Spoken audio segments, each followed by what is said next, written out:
Kaya ang ating talatay matatagpuan sa Acts 1 verse 8 na napakahalagang malaman ng bawat isa nang tanggapin natin ang Panginoong Jesus ay may kalakip na kaloob o regalo. Walang iba kundi ang banal na Espiritu. No? At yung regalo yun ay nagtataglay, nagdadala, at siya mismo yung kapangyarihan na ibinibigay sa atin. Power. Teka nga, bakit natin kailangan ng power? Ngayon tayo ay Kristiyano na, nakatanggap na sa Panginoon. Hindi pa ba sapat yung nakatanggap tayo, legit na yun, na nakasulat na yung pangalan natin sa aklat ng buhay? Hindi pa ba sapat yun? Hindi pa. Diba? Tama naman. Ano ba yung power na bakit kailangan yung Holy Spirit at may power pang tinatawag? Sige nga, sa isang ikaw, may nagtanong sa inyo, bakit, ano ba yung power na yun? Bakit kailangan nyo ng power? May kalaban. Tama naman yun. Dahil ang kalaban natin ay hindi laban sa laman at dugo, kundi ang laban natin ay laban sa mga espiritu, sa mga principalities up and down beneath na hindi natin nakikita. Maaring kaaway mo yung kapatid mo, kapitbahay mo, o sino mang tao dito, pero actually hindi mo yung kaaway. Yung nakakubabaw dyan ang kaaway mo. Kaya kung may power ka, itong power na to na nagdadala ng pag-ibig sa bunga ng banal na Espiritu, ang laban mo ay hindi ngipin sa ngipin, at buto sa buto, o dugo sa dugo, kundi kaya mo siya palagpasin. Yung mga bagay sa away mo ay kaya mong ibigin. Sapagkat sabi din na ang pag-ibigan tatakip sa lahat ng uri ng kasamaan. So yun pala yung kapangyarihan. Kaya basahin natin ang Acts 1 verse 8. Ang sabi, but you shall receive power when the Holy Spirit comes on you. Dito sa New Testament Pinoy version, pero tatanggap kayo ng kapangyarihan pagbaba ng Holy Spirit sa inyo. Yan yung pinaka King James Version. Dahil po tatanggapin ninyo ang kapangyarihan pagdating sa inyo ng Espiritu Santo. Ano po? So, yung pangalawang bahagi, napakarami pang hiwaga, kapangyarihan, ang naandak sa atin na mangyayari kung tatanggapin nyo yun. So, kung titignan po natin, throughout biblical history, ano po, sa kasaysayan ng Biblia, maraming na-accomplish, ano po, yung mga tao in-empowered ng Holy Spirit. No, naka-accomplish sila ng extraordinary purposes sa buhay nila. So sa matuling sabi, we, believers and Christians of these days, ay kinikilala natin yung Holy Spirit. So kung kinikilala natin ang Holy Spirit, continuously, ini-inspire niya tayo upang mabuhay ng may pag-asa, may tinatawag na hope, prudence, courage, o yung tinatawag na pag-asa, karunungan, katapangan, at patuloy tayo pinapaalalahanan ang kapangyarihan ito'y magmamanifest lamang precisely kung kikilalanin natin na kailangan natin si Kristo at kailangan natin yung kaloob ng banal na Espiritu na yun sa buhay natin. Dahil kung tayo ay lalakad lamang at magtatapang-tapangan, bandang huli, kumbaga sa aso, uuwi tayo ng ating buntot ay yun, nakatago, nakababa. Kung baga sa kuha ng hamon tayo, nung pinakitaan tayo ng kalaban, tumakbo tayo pabalik na umiiyak pa. Pero sabi ng ganyan, ang spiritual strength ay hindi tungkol sa pretending na yung mga difficulty sa buhay natin ay hindi yan nag-i-exist. Christian ako Wala yan. Hindi yan nakukuha sa mga ganong deklarasyon. Hindi yan nakukuha dun sa, malakas naman ako kay Lord Alam po ninyo, may mga bagay minsan na inaasahan natin, nandiyan na sa harap natin, biglang nagbabago yung mga sitwasyon yun. Kung ikaw ay nananatiling nakatayo, nananatiling sumasamba, nananatiling nagpupuri, bagamat may nabago, may inaasahan kang nawala, may mga pagpapala kang nawala, may mga kaibigan ka tinalikuran ka, may mga sakit na hindi mo inaasahan, dumapo sa'yo.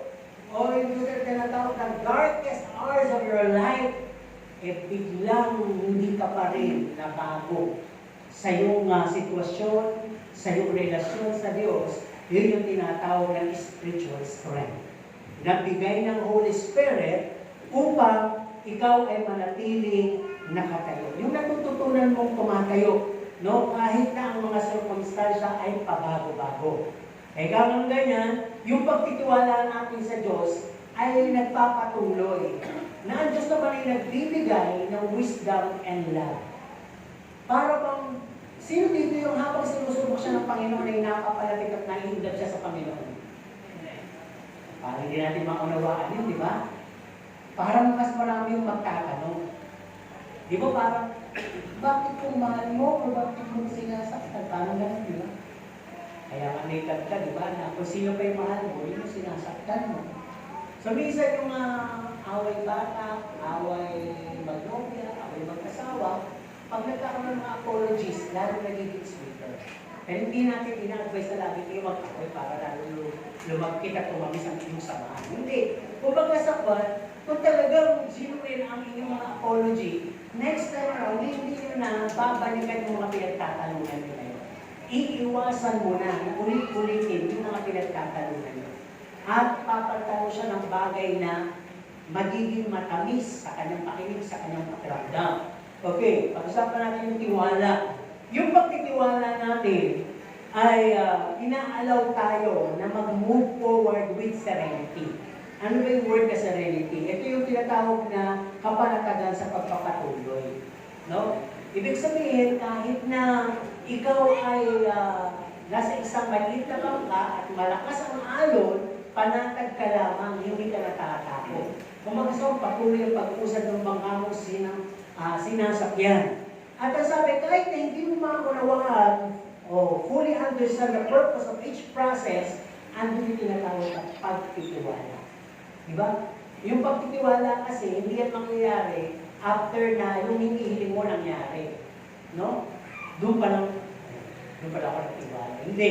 Yung pagtitiwala ay parang painting yan eh. Magkakapatid na salitaya. Nag-aantay ka sa mga bagay na inaasahan mo, bagamat hindi mo nakikita, alam mo nandun na, paparating na. May mangyayari. Parang gano'n. Ano po? Kaya sabi natin po dito, life's battle. Sino dito may life's battle? Yung merong tinatawag na laban sa kanyang buhay araw-araw. Lahat tayo meron. Kung may karelasyon ka, meron. Kung meron kang kakilala, meron. Diba? Kung meron kang nararamdaman, meron.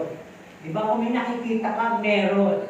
At lalo na kung may narinig ka, meron. May laban lagi. Kaya sabi, yung life's battle, napakaraming forma niyan. No? Minsan hindi mo inaasahan, biglang may mahirap na dadating na sitwasyon sa buhay mo. Minsan naman, walang kamod-kamod, parang panatag ka, bigla kang dadalawin ng pag-aalala. Diba? Bawa, panatag ka lang nanonood ng TV, biglang narinig mo, tataas ang gasolina. Magkakaroon ka rin ng konting pag-aalala. Diba? Para, pag-gasolina na kaya ako, parang yun, sali na yun.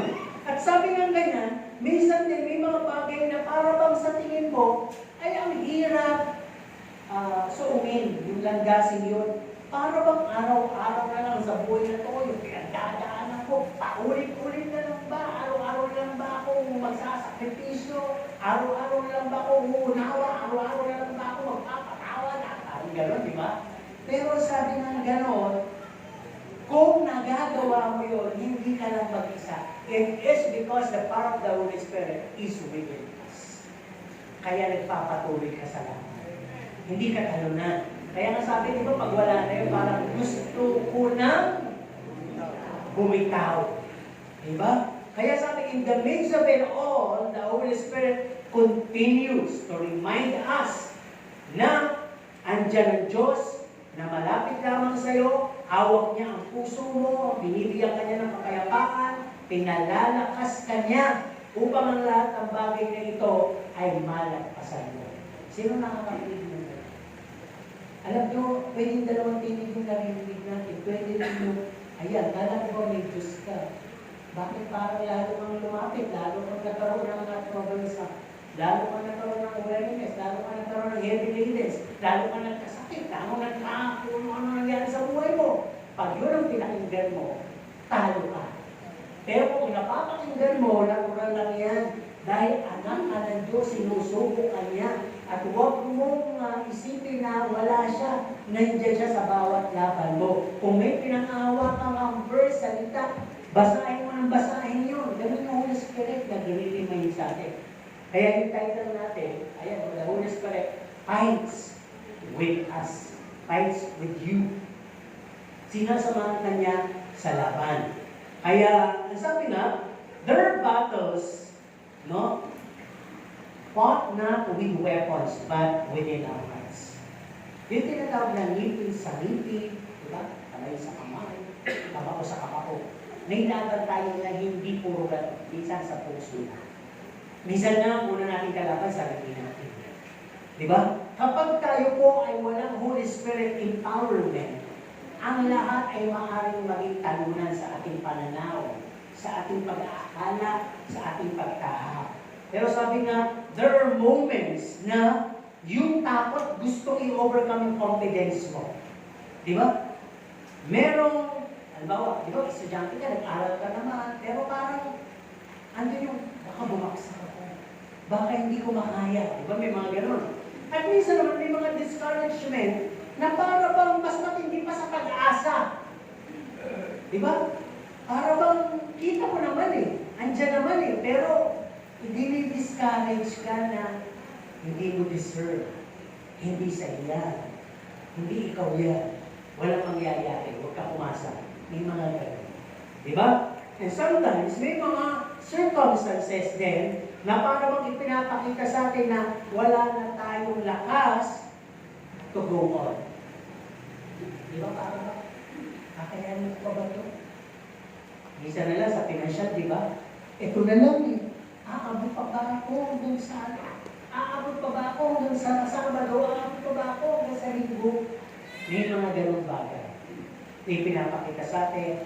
Pero sabi, however, nireveal na po sa atin ang salita ng Diyos at noted po yan sa Bible. No? Yung strength ng mga believers, no, or from generation to generation, ay hindi lang po nila pinagharapan sa kanilang sarili. There is God and His Holy Spirit behind them. Andun ang Panginoon at ang Espiritu niya na nagpapalakas higit lalo sa lahat ng may relasyon sa Kanya. Sa lahat ng tumanggap ng kaloob na yun. Sa lahat ng kumilala sa Panginoong Jesus, ang sabi nga dito, the Holy Spirit as a person resides in us, work in us, at hindi niya iniiwan na tayo naharapin ng isang bagay na imposible o mahirap. Lagi siyang naka-back up, lagi siyang nakaalalay, at lagi siyang nagpapalakas. Na para bang sinasabi, walang mahirap, kaya mo yan. And thus, He fights with us. Kaya sabi ng Holy Spirit, ilalalang natin siya sa great office na comfort. Amen? Di ba pag sinabi ng Holy Spirit, para ang office ng Holy Spirit is comfort, aliwin ka. No! Tama yun, pero sabi dito, ang Holy Spirit ay nagpapalakas din. He also strengthens, guides, reminds us of God's promises when circumstances seems to try to extinguish us. Pagka ba yung mga circumstansya ay para ba tayong tinutunaw na, pinapatay na, o halos nilulubok na, ang Holy Spirit, number one, comfort, ay nagpapalakas din po, gumagabay, nagpapaalala nung mga pangako ng Diyos na atin po nabasa at pinangahawakan. Amen? So ngayon ang tanong, kailangan ba yun ng Holy Spirit o hindi? Kailangan natin. His presence, sabi nga dito, inspires wisdom sa atin in making decision. Making decision? Di ba minsan, kapag tayo nandun na sa a lot of trouble, trials, tribulations sa buhay natin, parang ang bilis natin mag-decision na ayoko na. So ko na ako, Panginoon. Ginawa ko ng lahat. Pero, if the Holy Spirit resides in us and empowering us, is gonna give us wisdom for making decision, serenity in the midst of pressure, patuloy, nakapanatagan sa pagpapatuloy kahit na na-pressure tayo, steadfastness when everything around seems changing. Alam po niyo yung steadfastness? Simpleng halimbawa, tumaas ang gasolina, di ba? Magkaroon ng kaguluhan sa ating gobyerno, sa ating kapaligiran, hindi ka natitinan. Sapagkat ang una mong pinangahawakan at pinaniniwalaan, yung pangako ng Diyos sa iyo, na ipinapaalala ng Holy Spirit. Alam po ninyo, kapag hindi nyo ito naaalala, amidst the pressure of your lives, amidst the trial and tribulations of your life, naku, halatang wala na yung Holy Spirit. Pag mas nag-worry na kayo, pag mas nangihina na kayo, at pag mas gusto nyo nang bumigay, obviously wala talaga kayong natanggap na kaloob na Holy Spirit nang tanggapin nyo si Kristo. Siguro kasi hindi naging genuine ang pagtanggap. Kaya sabi na dito, many of the great victories, recounted in the Bible began. Nagsimula yung mga katagumpayan ng mga taong na itala sa Biblia nang sila po'y nag-decide na magtiwala sa Diyos, sa kapangyarihan ng Diyos, liban sa sarili nilang kapangyarihan. Di ba, natala dyan na minsan yung mga kings, pharaohs, sa Old Testament, ang kanilang pagtitiwala ay sa dami ng kanilang mga kabayo, chariots, sundalo, o mga kilalang hari. Pero, marami rin man tayo nakita ng mga anak at mga lingkod ng Diyos, mga propeta, na talagang dahil lang sa pagtitiwala sa Diyos, napangyari yung mga imposible, nagkaroon ng mga himala, at marami din ipinakita ang mga kababalaghan na halos yung mga kaaway ay tumiklo at walang nagawa. Amen? Marami din naging hamon, especially nung ang gusto ko istorya dito sa Bible, yung kay Elijah. Yung nag-set sila na matagal nang hindi umuulan. So, nag-offer yung mga propeta ni Baal, di ba? Naglagay sila ng mga karne at nagsayaw sila para lang tumunin sila ng kanilang Diyos-Diyosan, sabi ni Elijah. Lakasan nyo! Baka natutulog si Baal! Ako, nilakasan naman. Ay, maghapon na, napagod na. Baka may ginagawa si Baal, baka may bisita kaya si Baal. Pero samantalang si Elijah, gumawa lang siya ng simpleng mga uncut stone, pinagpatong-patong niya, pinabuhusan niya pa ng tubig yung altar. At ang sabi niya, Panginoon ng Israel, ikaw ay buhay na Diyos, ipakita mo ang iyong wagas na kapangyarihan, subukin mo ang aking alay. Nangyari ba? Nangyari. Kaya kung tinilang muna tayo yung empowerment ng Lord. The Spirit of the Lord, hindi pa nga siya, hindi pa the Holy Spirit, pero nandun na po yung Espiritu ng Panginoon, gumagabay sa lahat ng mga naniniwala sa Diyos. Kaya sabi, the Spirit of God strengthen us from the depths of our being.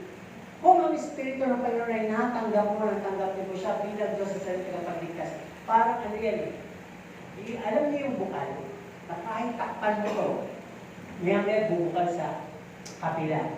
Parang damo yan Hindi naman natin tinatanim yung damo. Binupurot na natin, pero kung mas makalawa, nasaan na naman yung damo? Andiyan na naman yung damo. Parang ganun yun. Yung empowerment na yun. Hindi yan mauubos. Kaya lang, hindi natin napapansin. Kaya sabi ko, nandun yung sa kagbuturan mo, yan ay lalabas. Yung strength na yan ay transform ang fear mo into courage. At yung uncertainty mo into confidence. Sino ba? Kaya napakahalaga na makita natin na may Holy Spirit pala tayo, nakaloob, na may kapangyarihan pala tayo, may grace natin, na may Holy Spirit pala tayo, kalakasan natin, pag-asa natin, na siya lahat-lahat.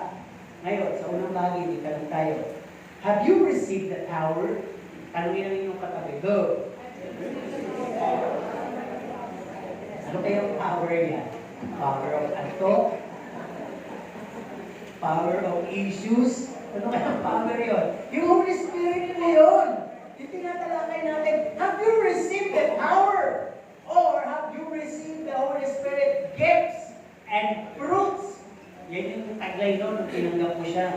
Kaya sabi, to those who genuinely accept Christ as personal Savior, dapat makita nyo natanggap nyo to. Or, have you opened up the gift? Sino dito yung pag ninigaluan hindi excited? Saka ko na nga lang ito bubuksan. Sabi ko na nga muna. Paano kung candy yun? Chocolate. Ako na lumipas. Ito talagang ganito talaga siya, si David, hindi siya excited. Yung relo, nagpumido na. Yung chocolate, wala na lamang, kinain na ng langgam. Hindi siya excited magbukas, di ba? Eh, mga ganun eh. Okay, simple lang yun eh. Wala, hindi siya ganun kaalo. Nagaluan mo siya. Thank you. At boom, parang ganun. May mga tawa na ganun eh. Kaya sabi, parang ganito. Yung tinanggap mo, Holy Spirit, ano sabi, binuksan mo na ba? Natuklasan mo na ba? Parang ganun. O, iniwan mo lang. Okay naman eh. Nawala. Nasaan nga ba? Ano nga ba? Ano nga ba nag-operate ng ano? Ano ba yung fruits? Paano ba yung gifts? Eh, ang tagal yung pinag-aaralan. Kasi nga wala, kaya kahit ang daming sermon, hindi mo maunawaan. Kasi sermon lang ngayon, sa susunod na linggo, inulit ko na yung sermon, ang dating sa'yo, bago ulit. Diba? Parang minsan may ganun eh. Kaya sabi nga, if there's so, nawala, napabayaan, nawaglit, kung ano man nangyari. If there's so, masabi dito, we will live our lives powerless. Huwag ka umasa. Wala kang kapangyarihan. Pwedeng maging uprooted ka. Ano yung uprooted? Napuno. Yung iyong ugat. And you become cold and dry. Ikaw ay nanlamig and really dying in your spiritual state. Ito kasama. Ang tagal mo na pa lang nakaupo dyan, patay ka na palang matagal sa spiritual. Ano ka na lang dyan? Observer, sympathizer, no? Attender, no? Kung baka sa one, isa ka lang sa mga nagpupuno ng silya, pero matagal ka na palang dry and ready to be cut off at ipunin at isang araw itapon sa apoy. No? Kaya sabi nga dito, will be easily affected ng mga or distracted ng mga pressure at isang araw pa yung tayo mag-explode. Mami, nagbubulungan at hindi naman ito. Affect tayo pa. May nagparinig sa Facebook, medyo hawig na. Inangkin mo na, ikaw mo. Kaya ano, ngit na ngit ka, galit ka na. Sometimes ganun eh.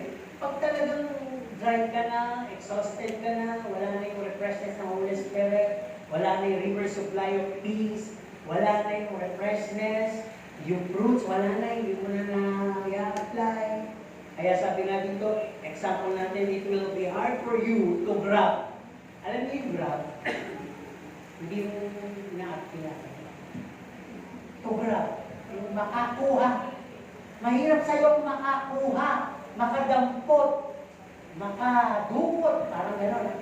O sabi na lang, it is hard for you to seek, makahanap ng peace, love, understanding. Pag wala na yun, marami pang ibang hindi mo mag-grab at makukuha, even a petty issue could become a big deal in your life. Petty issue. Nag-usap yung dalawa, nakatingin sa'yo, alam mo ikaw, na isip ka. Diba? Nagkakamayan, masikip, lumihis yung isa, papunta ka sa kanya. Naisip ka. Nagbibigay ng communion, nakaligtaan ka. Dalawang biskuit ang nabigay sa'yo, wala man lang pantulak. Naisip ka. Diba? Don't think the issue yan. Humaba lang yung sermon ni pastor. Naisip ka. Humaba lang yung oras ng service. Naisip ka. Lahat na lang may konting subject lang. Kumbaga sa mga karapata lang doon sa sermon ng kabuuan eh. Kinagat ka, naisip ka. At inisip mo na lahat na lang ng sinasabi ni pastor ay lahat ng araw na to ay pointing sa'yo. Kaya nung lumabas ka, sabi mo, ikaw ay duguan. Di ba? Pero kung naiintindihan mo yung word na yun, istorya sa Bible ng babaeng dinudugo.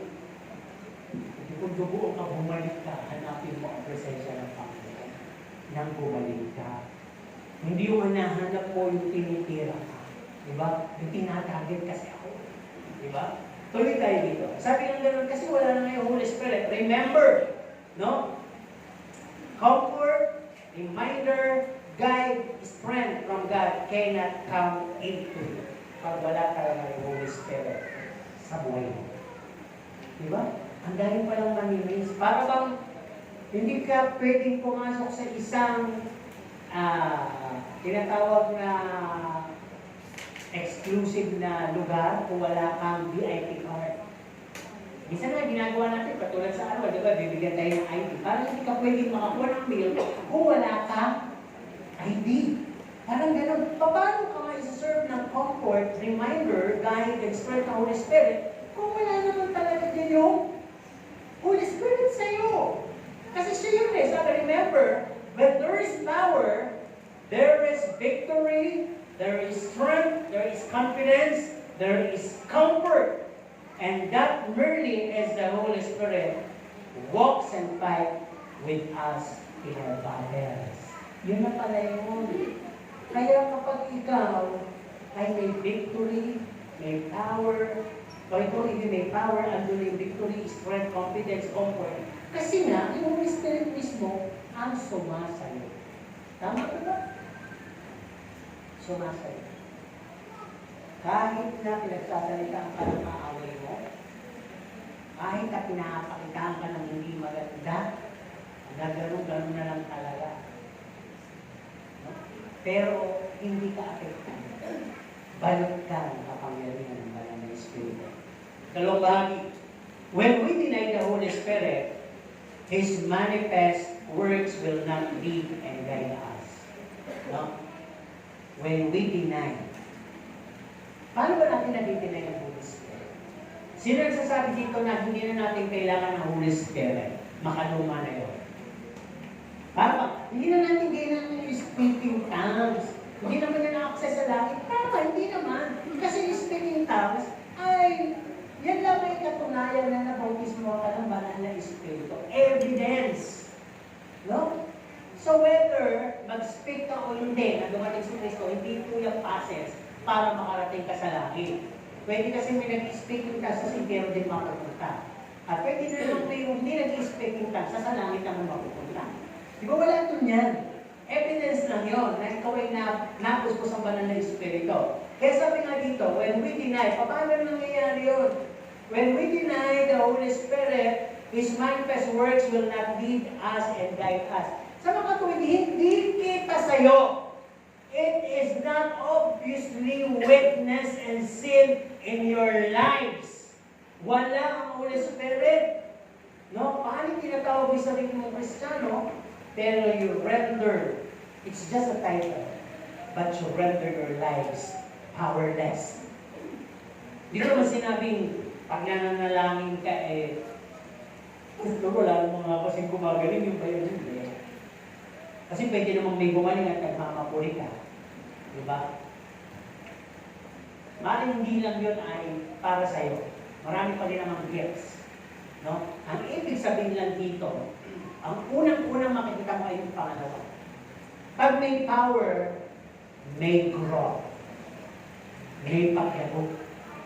Pag walang power, walang paglago. Kasama na natin yung wala ka rin discernment. Hindi mo alam at makilala kung ano ang masama at mabuti. Sabi sa Bible, kawawa ang mga tao na tinatawag na mabuti ang masama at ang masama mabuti. Di ba nasa DCS yan? Kung narinig nila dito, pinayagan natin ang ganito, ganyan, at tinawag natin kalayaan ng pagpapahayag ng damdamin. Pinayagan natin ang parehong kasarian ng mag-ibigan, tinawag natin pagpapahayag ng malaya. Pinayagan natin ng makabugayan, ilaglag ang mga nadisgrasya, at tinawag natin ang parang marami pinaan. Meron pa din tungkol sa loto, game show, no? Na parang bang kinompromisa natin yung buhay natin sa mga ganong bagay. Pinayagan natin, tinawag natin na yung masama mabuti, at yung mabuti masama. Di ba nangyayari ngayon yan? mabuti, nadidisiplinahin mo yung anak mo, masama ngayon yan. Huwag mo nalapatan ng kamalong anak mo, kundi labot ka. Parang, di ba? Di ba? Parang ganun na sa Bible yun eh. Di ba? Disiplinahin mo yung mga anak. Yun yan, isa sa mga halimbawa. Dahil nga, pag gano'n na, kasama naman ng kasama ang mundo natin. Kaya lahat siya nagko-contribute na. Kaya sabi nga dito, pag nangyayari na yung mga bagay na yun, wala ka ng discernment. Parang lahat na lang compromise, lahat na lang kaya. Gano'n ba? Siyempre, wala naman ang Holy Spirit. Kahit maganda sermon, kahit sino pa yung kilang revivalist dyan, preacher dyan, na-absorb ko, pero hindi nag-uulat sa'yo. Para bang tinataniman ka ng buto na hindi naman tutubo. Di ba?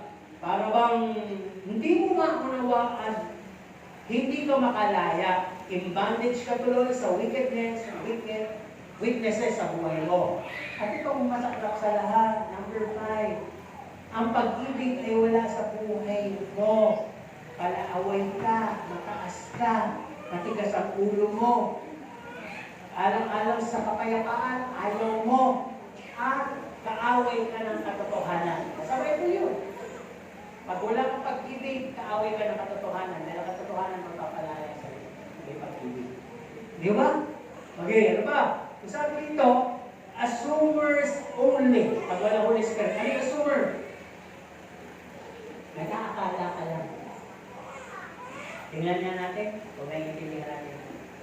Sino dito ang pupunta sa langit? Iba, hindi makasagot. Kasi honest sila, alam nila hindi. Yung iba naman mahinang sagot dahil nag-a-assume sila.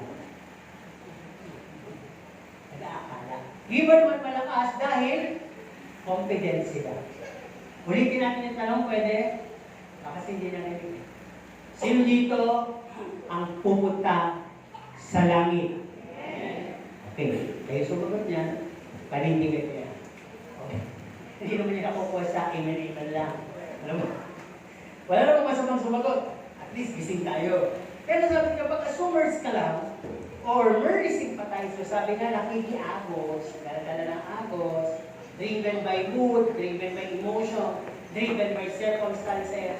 Minsan nagkatopikan niya, kapuspusan dito, nag-iiyakan. Kaya nga naiiyakin dahil binupog ka ng asawa. Kaya nga naiiyakin dahil wala kang pera. Di ba pwede gano'n? Kaya nga naiiyak sa tuwa dahil naman ay tumama ka pala sa loto. Pwede gano'n.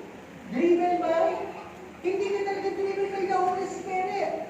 May pangyayari lang. Maaaring, ay may mangyayari maganda bukas, kaya dapat tayo magtatak ako dito. Magtatalak na lang ako dito. Parang gano'n. Ay hindi genuine. No? Assumer. Okay, ano ba? Pag wala talagang Holy Spirit, ang sabi, you will remain the same old person. If anyone is in Christ, he is a new. The old has gone and the new has come.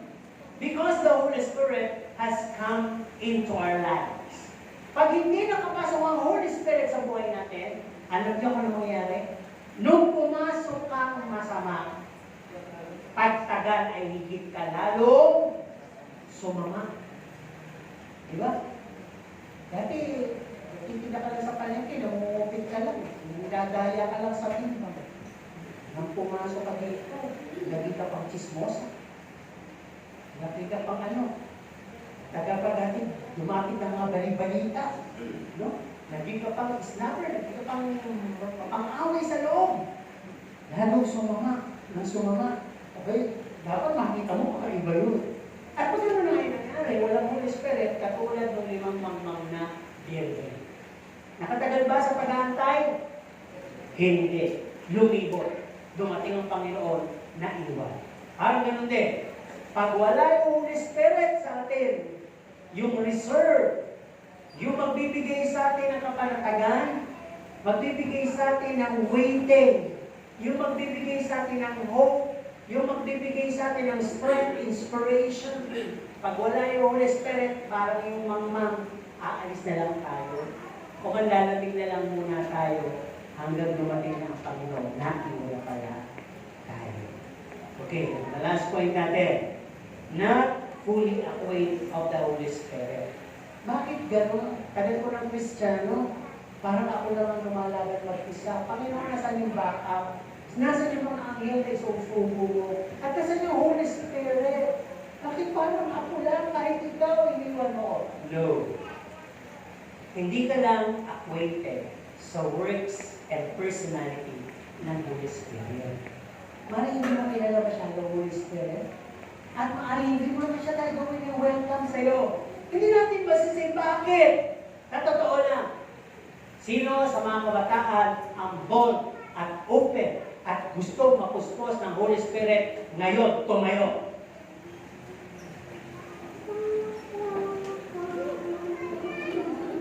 Okay, di maganda. Eh di wow, kung gano'n. Hindi ko alam kung tumayo kayo dahil pag hindi tumayo, nakakapansin. Natutuwa naman ako sa survey na yan. Kasi kapag Holy Spirit, para bang... Teka lang tumayo ba kayo dahil alam nyo wala nang altar calling? Hindi naman mangyayari, di ba? Maliban. Pero ibig sabihin ko ganito. Kasi nasa mindset ng iba. Lalo na kami, yung generation namin, wala pang COVID, di ba? May mga manifestation dito, bigla na lang may sisigaw, tatalo, tutumba, at magpapalipot-ipot dyan. Di ba? May gano'n, may pagkajak-pajak pa. Eh, taliw kasi dyan, magtiklobin pa.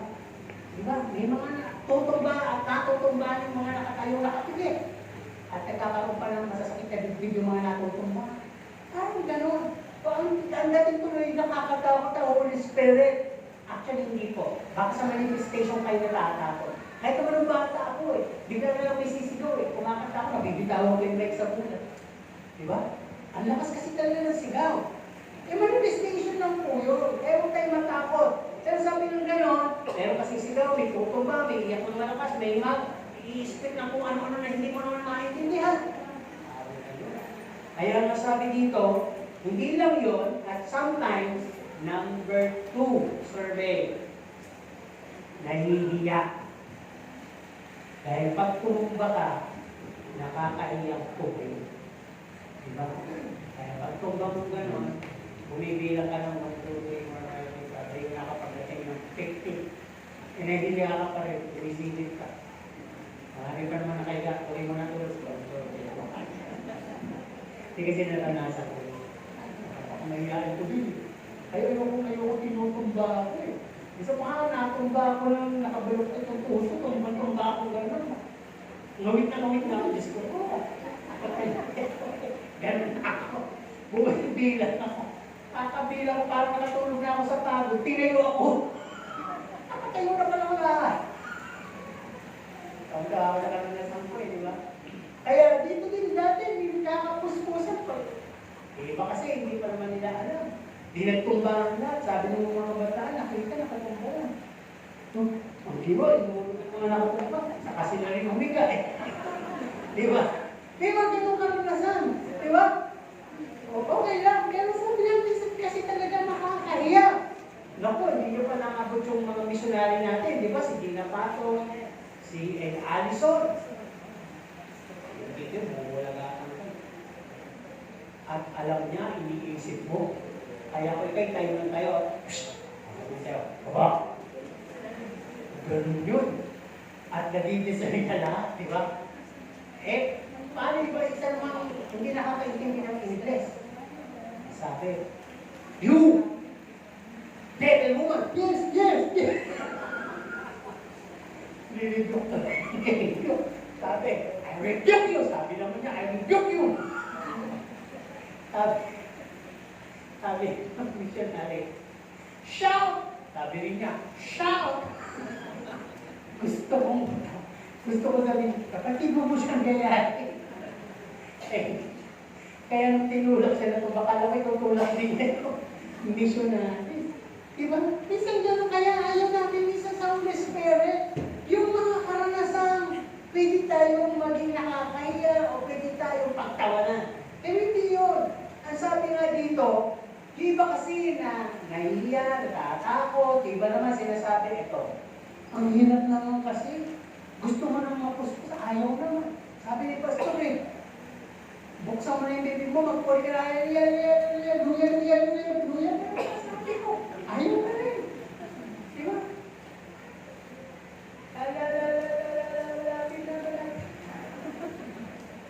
Sabi ng mga bata, nilalabas natin yung sa POP, mga bata, pag ipapuspusan ka.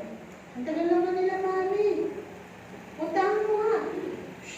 Ayan o, sabi. Patapos na. Ano sabi? Lalabas na raw, lalabas na. Diba? Ano yun? Pero sabi nga, huwag tayo matakot sa mga manifestations. Yun ang magiging hadlang natin upang ang Holy Spirit ay truly i-deny natin, hindi na natin pansinin. Pero napakalaki po pala ng role niya sa buhay natin. Magkatapos ang gawain ito, nag-aaral tayo sa Diyos, so mapapaglabas natin ang kasama natin yung presensya ng Diyos. Siya yun. Magpapaalala sa atin ang lahat ng narinig natin sa sermon. Magpapaalala sa atin at i-illuminate tayo sa lahat ng nabasa natin sa Bible. At sa times na para bang nalilito ka, maaalala mo yung pangakong pinangahawakan mo. At may kasamang pagpapalakas, makakarinig ka ng awit, makakabasa ka ng mga post dyan. Kahit sa FB, makikita mo at parang sinasabi, kinakausap ka ng Diyos. That's the Holy Spirit. At huwag yung mga maliitin na tangga ba ang Holy Spirit? Eh nagpapaalala din kahit sa FB. Modern yun ah. Alam niyo, yung technology, nagpas pa doon ang Diyos. Kaya hindi natin pwedeng maliitin yung kapangyarihan ng Panginoon. Isang araw, mawawala lahat yung mga technologies niya. Heaven and earth shall pass away, pero yung salita niya, hindi mawawala. Ang sabi ng Panginoon, aalis ako. Iiwan ko kayo ng isang kahalili ko. Kahalili. Hindi ko sinabing mas magaling ako dyan. Kahalili of the same person, power and authority. Ang sabi ng Panginoon, at siya ang pagpapaalala sa inyo ng lahat kong sinabi. Yung Holy Spirit. Sabi, hindi siya magsalita ng kanyang ganang kanya. Kundi lahat lang aking sinabi. Diba? Napakaganda. Kaya sabi lang dito, ano? Pagka ganun yung nangyayari, hindi ba kasi just leave it there? Ganun talaga, hindi na natin makuha yung kapus-pus. Hindi na natin, kasi doon na talaga yung takot natin eh. Kaya ang nangyayari, routine. Attend, go home. Hear and be blessed. May mga discover ministries, tapos stay in comfort zone. Iniisip, di ba Holy Spirit comfort? Kaya nga tayo dito, tayo sa comfort zone, Holy Spirit yun. No. The Holy Spirit ko is alive, manifesting, full of power. Ang sabi, if the same Spirit, Holy Spirit yun, that raised Jesus from the dead, dwells in you, in us, He will quicken, magiging mabilis, powerful, at agad, motivated. Your mortal bodies. Wala na tanong. Basta pag sa Diyos, go! Parang gano'n. Diba? Kaya napakabilis. Kaya sabi, let's change our dealings with the Holy Spirit. Let us become more acquainted with His personalities, works, and in our lives. Know Him more. Kilalanin niyo siya. Para may kasama kayo sa pakikibaka. May kasama kayo na magpapaalala sa inyo. Sabi lang, so welcome Him and allow Him to manifest His power over us. This small voice of reminder, conviction, comfort, strength. Pag nakinig po tayo dito, then we let Him to fight with us our battles. Yun pala yun. Pag pinakikinggan natin yung maliliit na tinig niya, na nagbibigay comfort, strength, conviction, reminder, doon pala natin siya nakakasama sa pakikilaban. At it is powerful indeed. Amen?